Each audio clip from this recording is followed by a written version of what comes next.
băi!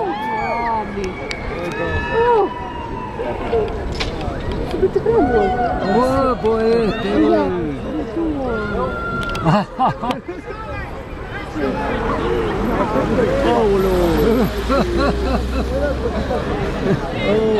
N-am mai văzut așa ceva. Iar în jos. Mamă, dar ce senzație are. Hai! Hai,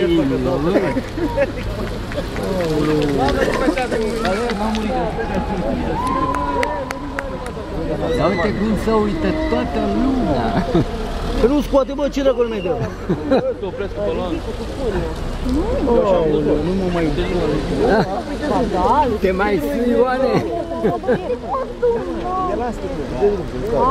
A mai dat și bani. Și stă și în Păi îi rămâneau picioarele acolo dacă nu era elastic. Eu muream imediat. Aoleu, fii al dracu de nenorocit. E cu capul în jur. Da. Al dracu nu scoate mort. Nu scoate, băi. Ridică-te! El nu se mai poate ridica. O fi ud în pantalon de frică și el. Să te spate din el. Uite-mă, uite-l, bă! Se sucește al dracu. N-a murit. În picioare, cu astea cu capul în jos. N-a murit, mă, al dracu.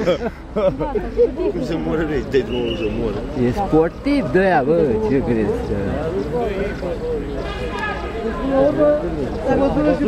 Auzi, mă dau și bani să mă dau și în leagăn.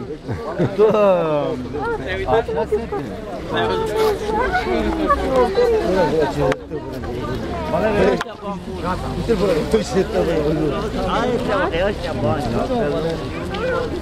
cât mai stai, bă, acolo, că mori acolo. S-a dus jos tare, mă. Nu bă, dacă se sucește. Urmează? Asta în picioare. Da.